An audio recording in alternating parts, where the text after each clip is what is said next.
This movie begins with little Frankie talking about how her mom would read her favorite stories about swans. While the narration goes on, a swan swims on water and later flies away. Frankie remarks how her mom would always liken the stories she read to real-life issues. This is the story of her life. A man drives a truck through the dusty streets in haste. He arrives at Jenny's residence. As Jenny and Tim come out, the man alights from the truck. After inquiring if she's Jenny, the man takes them to the back of the truck and shows them a swan he found with an injury on its body. The swan was shot. Jenny examines it in a jiffy and asks Tim to contact the vets. At the vet hospital, doctors are carrying out treatment on the swan. They assured Jenny that the swan would be fine as the damage didn't get to any organ. Jenny is relieved. She prepares a nice place for the swan and takes care of it till full recovery. When Jenny and Tim deem it fit that the swan is ready to live its life, they take it to the riverbank and release the swan to join other swans in the river. As Jenny witnesses this, she's excited, seeing the swan living its life. On that same ranch, Frankie is preparing for school. She's smearing jelly on bread for her and her brothers when Jack, her dad, walks in.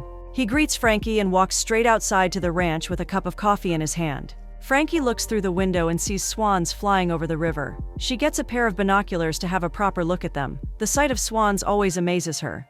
Jack calls out to them from outside, and Frankie, together with her siblings, Stetch and Kyle, pick up their lunch and head out. Before they enter the school bus, Frankie and her siblings steal a look at the swans, using a pair of binoculars. As Jack tells them to run along, they ask him if they can go look at the swans when they return from school. Jack doesn't oppose that but puts a condition to it: sweep the shop as fast as possible after school. Jack is also interested in the swans as he looks at them through the pair of binoculars. Now in class, the other students are working, while Frankie sits, staring at the wall clock. She's done with her work and is patiently waiting for the time to hit 3 o'clock. Immediately after the clock does, she runs to submit her work to the teacher. Frankie and Kyle alight from the school bus at the front of their house. Frankie makes Kyle run as they head towards the river. Kyle complains that Jack had given them a condition before they could see the swan, but Frankie doesn't care about that. She's more interested in seeing the swans than heeding to Jack's conditions. They find a place to sit by the river and admire the beauty of swans. The trumpeting of the swans amazes them, and they often give a glaring smile. Now at the dining table, Jack is having a meal with the kids. Frankie talks speedily about what he noticed earlier about the swans. Jack wants them to focus on the meal, but Frankie keeps talking. Jack tells them how birds are territorial when they are about to have young ones. He wants them to be careful. Jack explains to them that swans are wild animals. He likens them to a bear and a fox. He admonishes them not to feed them or even get close to them. This warning from Jack dampens Frankie, who seems not to enjoy her food again. It's bedtime, and Frankie is reading a book on swans. She wants Jack to read it to her before she sleeps.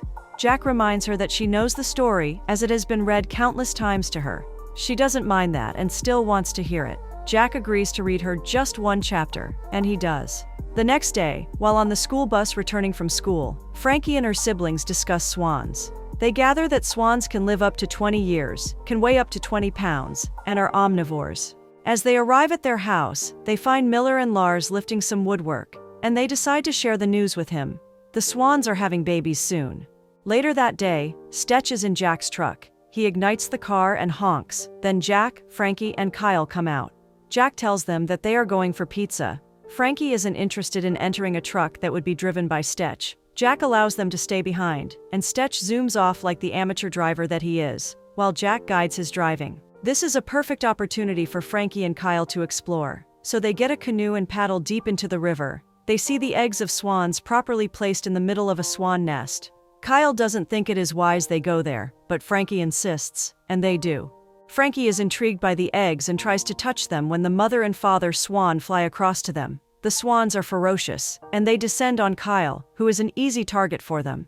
They peck Kyle repeatedly on one of his arms, and he screams that they must have broken that arm. With the show of aggression, they hurriedly decide it's time to leave, and they paddle away. Kyle, who lost his paddle in the struggle, starts using one of his arms as a paddle. Later that night, they are back from the hospital with Kyle's right hand bandaged. Jack tells him how lucky he is that the swans didn't break his neck. He turns to Frankie and lets her know he's aware of whose idea it was to visit the swan nest. It's the next day. The power line has been cut off, and everyone in the house wakes up late. They hurry their way to prepare for school. As the kids step out of the house, they see a swan lifeless on the ground. Frankie, Stetch, and Kyle are sad about it. Jack comes and tells them that the mother swan might have hit the power line. Frankie begins to cry, and Jack comforts her. He tells her it'll be buried when she returns from school. At school, Frankie had a hard time mingling with students as the passing away of the swan weighed her down. Back at the house, Jack's household and a few others gather around to lay the mother swan to rest. Miller does the honors of burying it, even as Frankie pays her last respects. The next day, Frankie and Kyle are having an argument on who should be washing their clothes first. Stetch comes in and informs them that Jack has gone out. He's interested in going to see the swan eggs, and then he asks them to join him. They paddle the canoe to where the eggs are, with Kyle, scared based on his last encounter. Frankie then picks up all the eggs and takes them home. At home, she carefully places them in a basket that has a soft blanket on it. They beam a soft light on it to keep the eggs warm. As they close the curtain on where the eggs are kept, Jack shows up and notices they are onto something. He checks and sees they have made a nest for the eggs. He's furious and scolds them, reminding them of what he told them earlier about swans and how they could take care of themselves. Frankie is furious and thinks she has a duty to protect the eggs from coyotes. Frankie is determined to help the unhatched eggs go through all the stages till they hatch. Jack sends Kyle and Stetch away and faces Frankie. Jack reminds her that swans are wild animals. Frankie doesn't care. She remarks that her mom would have done better than he's doing. While Jack is outside scolding Kyle and Stetch, advising them to do better, Frankie is calling veterinary clinics. At least if she can't handle the swans, then somebody should. After futile calls, she finally puts a call through to Jenny. She tells Jenny she'd love to speak to an ornithologist. Jenny collects all the necessary details from her. As Jenny inquires more, she finds out that the late swan whose eggs Frankie is talking about is familiar. She sets out to meet Frankie and see things for herself. Jenny and Tim now drive all the way to Jack's house. They introduce themselves to Jack and state their reasons. Jenny is interested in seeing the eggs and making sure they've not been harmed. As they enter the room housing the eggs, Jenny determines that the eggs are unharmed. She proceeds to put them in her cooler for keeps.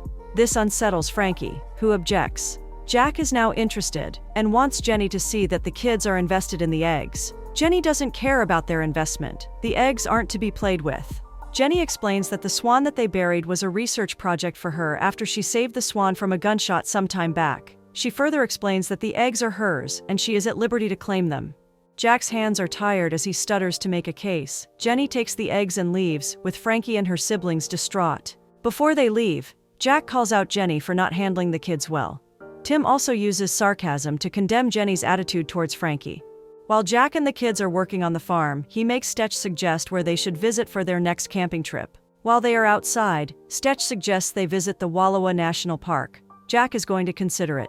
Frankie quickly adds that they might find Jenny. She thinks they should visit there so they can easily check out the swan eggs she took. Before Jack leaves, he promises to think about it. The plan has been executed perfectly. They carefully picked Wallowa Park so they could get close to the swan eggs. Now at the park, Tim is attending to Jack and his kids when Jenny shows up. Jack tells her they are around the corner and thinks it wise to come to check on the eggs she retrieved from them. Jenny immediately opposes it. The birds aren't for the public. Tim thinks it wouldn't be a big deal if the kids take a look and she succumbs. Tim takes them to the already hatched eggs. They are now baby swans. As they look at it, they are thrilled. Frankie notices the number of swans isn't proportional to the eggs and asks to know why. Jenny explains that not all eggs are viable. Frankie thinks that her interference might have hampered their chances of hatching, but Jenny tells her that it's a normal phenomenon for swans. This gives her relief. Frankie wants to name them, and Jenny obliges. As she does that, Jack thanks Jenny for allowing them to see the swans. She tells Jenny that she checks on the falcon that is left. As they leave, Frankie turns back and gives Jenny a big hug. Tim thinks that was a nice scene, but Jenny doesn't reply. A while later, Jenny drives to Jack's house. When Jack inquires, she says she's there to release the birds back to their habitat. She says there's a need for the little swans to reunite with their parent, the remaining falcon, so they can learn how to be swans. Jack thinks this would be a distraction for him and his family. He thinks Jenny is intruding and infers that Jenny shouldn't raise any birds on his property.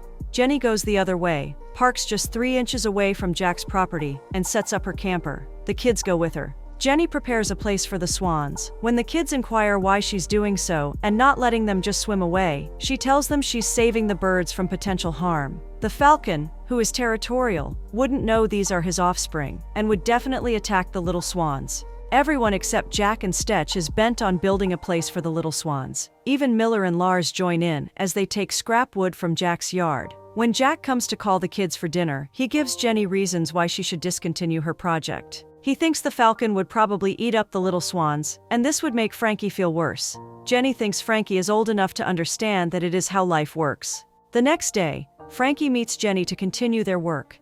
Jenny tells her to go back, as she doesn't want to annoy Jack. Frankie tells Jenny that Jack has given them permission to join her. She explains that Jack is a bit hard to get along with, based on the fact that their mom passed away 2 years ago. Jenny and Frankie continue the work. They finally finish building a place just by the river edge for the little swans. Jenny, Frankie, and Kyle hide by a corner and watch the falcon stroll past the little swans without interacting. Jenny tells them it's a good sign the falcon didn't interact, as it means it's comfortable with the swans in the area. It's time for them to go home, and before Frankie leaves, she tells Jenny that Jack sent a message to her. She says Jack wants Jenny to stay for dinner. It's dinner time, and as Jack prepares a meal, Jenny knocks on the door. Jack attends it and is surprised to see Jenny. Apparently, Jack hasn't asked Jenny over for dinner. It's Frankie's idea. As Jenny turns to leave, Jack holds her and salvages the situation. Over dinner, the meal isn't enticing to Jenny as she's a vegetarian. They offer her something else. While Jack sees Jenny off, he asks her why she's so interested in birds. Jenny almost takes offense to it, but he clarifies that he just wants to know. Jenny wants him to get a clue from how Frankie's face always lights up anytime she sees the birds. The next day, Jenny determines it's time to release the swans. They open the place up and the falcon comes in and leads the swans away. Frankie and Jenny are now inside Jenny's camper chatting. Frankie tells Jenny of how their mom would read them a story. Her mom was a lover of swans too. Jenny tells her of her experiences with birds when she lived in Chicago. While Jenny takes a nap in her camper, she hears a loud sound from Jack's compound. She runs there and finds Jack using an excavator. She wants them to stop because the birds are very sensitive and shouldn't be exposed to such noise. Jack is doing all that for the swans though. He's trying to put the power lines in the ground so the swans can fly across easily without ending up like their mother. Jack shows her the other things he got to aid the swans. Jenny is flattered. She thanks Jack and heads back to her camper. Jack and Jenny are having a chat in the cool of the evening. They share their thoughts on swans as Jenny answers Jack's questions. Jenny states a fun fact: swans mate for life. Stetch, who is a motocross rider, has competition. Jenny accompanies Jack as they go to cheer him up. Before he goes to the starting line, he meets Amanda, who wants to know who Jenny is. Stetch doesn't divulge. As the game begins, Jenny can't hide her excitement as she cheers Stetch loudly. While Jenny and Frankie go to get ice cream, they talk about how impressive Stetch is with the bike. Frankie tells Jenny how she has always wanted to ride, but they wouldn't allow her. It's too risky for her. The race ends with Stetch winning. Jenny hugs Frankie, and everyone is excited. As they arrive at the compound, Jenny offers to carry the sleeping Frankie inside as Jack watches in amazement. Jack and Jenny are sitting in Jenny's camper having a little chat. Jenny talks about Frankie, and Jack remarks that Frankie looks a lot like her mom. Jenny is interested in knowing what happened to Frankie's mom. Jack tells her. Frankie's mom was diagnosed with cancer, and this led to her passing on. Jack, who almost let out tears, tells her that from the diagnosis till the day she passed on was barely 4 months. Jack pseudo-agrees to liking Jenny but says it's Frankie who likes her. Jenny understands and confirms that she likes him too. They are both excited at this prospect about to kick off. They lean over and kiss each other. Not to seem as though they are rushing things, they pull apart, and Jack chooses to leave. It's almost dinner time. Jack thanks Jenny for coming again. She derives pleasure in doing that. They can't hide any longer as they share another kiss on the spot. Stetch comes in and finds them all cozy. They tell him to go get his siblings so they can have dinner. It doesn't seem like he's completely fine with his dad kissing another woman. Jack, the kids, and the new prospective member of the family are playing American football outside. They pause to watch the swans fly as the new swans are flying a long distance for the first time. Frankie is scared that the swans have flown away, not to be seen again. Jenny tells her that the swans are only testing their abilities and that they will be back. She further explains that they are only trying to build strength for when they intend to migrate. Jack walks up to Jenny, who's now standing alone. He's aware that Jenny would leave them so she can keep track of the swans. Jack doesn't want her to leave, but Jenny calmly insists that she must leave. As the kids still watch on, the swans return, and this excites the kids. It's the next day. The kids are back from school, and Frankie wants them to go see the swans one more time before they migrate. Stetch and Kyle aren't interested. They inform Frankie that Jenny will be leaving too. Frankie doesn't get it and goes ahead to meet Jenny. While Frankie is with Jenny, Jenny gives her the route the Swans are most likely to take, and this excites her. Frankie and Jenny set a campfire outside, and after a little bonding time, Frankie sleeps off. While Jack waits for them outside, Jenny carries the sleeping Frankie over. She informs Jack that the Swans have migrated. Jack knows it's a tough task ahead for him and the family, as Frankie would find it hard to accept the fact. The next morning, Jack wakes Frankie up to say goodbye to Jenny. She's furious and runs towards Jenny's camper. She meets Jenny and tries to tell her to stay, but Jenny says she must make sure the birds migrate properly to their destination. Frankie runs off crying. Stetch tells her goodbye very shabbily. Kyle seems to understand and waves her goodbye. Jenny then enters her truck and drives off. After Jenny leaves her place at night, she finds the book Frankie let her have, the book she hasn't read, and she holds it close to her chest. Frankie, who's supposed to be sleeping, can't sleep. She stands up from the bed and begins reminiscing on the good times they spent with Jenny. The next morning, Jenny calls, and Frankie answers the phone. She tells Frankie that she hasn't been able to track down the birds, but mentions that it's part of the process. Frankie wants her to talk to everyone in the house, but Jack isn't interested in talking to Jenny. One fateful evening, Jack sits in the dining room, all alone, contemplating how to make a call to Jenny. He finally does, and Jenny is excited to hear from him. As she tries to explain herself, Jack tells her to stop calling to check up on them. He thinks that the kids need to move on from her. If she keeps calling, the kids won't be able to move on. With teary eyes, Jenny passes on information. All birds but one have been found. Jack promises to pass her message, and they bid each other goodbye. The next day, Jack gathers the kids and conveys the message from Jenny. He lies that Jenny mentions that she won't be calling again. Even as Frankie tries to call Jenny, Jack doesn't allow her. He lets her know that these things are normal. It's a school day, and Frankie has refused to prepare their lunch. She's nowhere to be found just when Stetch notices that one of the all-terrain vehicles is missing. Frankie is riding on the road. She makes a quick stop and flips through a map so she doesn't miss the direction. After identifying the route to follow, she continues riding. Jack is at the police station to make a report. The sheriff tells him not to panic, as she'd run out of gas soon enough. They print out a missing persons bill and begin posting it all over town. Frankie arrives at a wildlife park. The gates of the wildlife are made of strong steel and heavily padlocked. It is to prevent people from wandering into it. Frankie, in her quest to find the Swans, passes an opening by the corner of the gate and enters inside the park. As she rides inside the park, searching, she avoids getting seen by the helicopter hovering around the park. A little distance away, the sheriff and his team have now set up surveillance around the perimeter. The search party has gone in search of Frankie. Everyone is doing their bit as Miller and Lars are tasked with posting the missing persons bill all over town. Frankie continues her adventure, and her all-terrain vehicle gets stuck in the mud. She tries to accelerate her way through, but to no avail. She tries to lift it from the mud, but that doesn't work either. These little things can't stop her movement, though.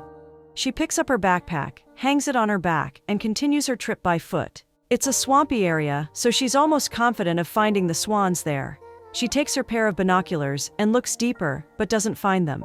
She's frustrated, but keeps on calling out to the Swans, hoping that they might just answer her and come to her. Jack enters his truck and deems it fit to call Jenny. He tells Jenny that Frankie is missing, and this surprises her. It's nighttime, and Frankie, still having a futile mission, sets a campfire. She's all alone in the bush eating while she sits close to the fire. The same night, Jenny finds her way to Jack.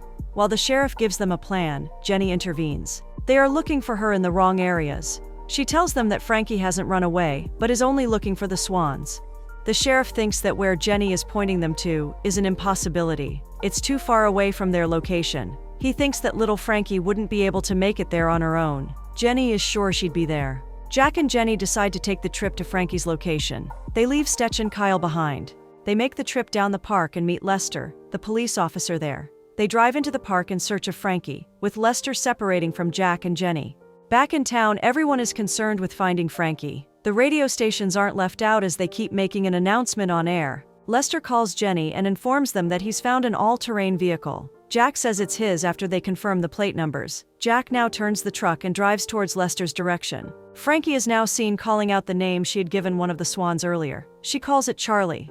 As Jack drives past, they see Frankie and make a stop. They enter the bush, and as Frankie sees them, she runs to them and embraces them. She tells Jack that she found Charlie. She thinks her adventure has landed her in trouble, But Jack tells her that she's done a great job that her mom would be proud of. Frankie asks if they can go home, and Jenny says they can, suggesting she's going home with them. Frankie is now narrating. She says that Jenny makes Jack set up a new observation area on their property. Jenny also insists that the Swans will one day find their way back. Jenny, who now lives with them, looks through the window and imagines a wedding happening at the property. She sees the Swans flying back. This time, the Swans have multiplied themselves. Jenny, Jack, and the kids hug and live as a happy family.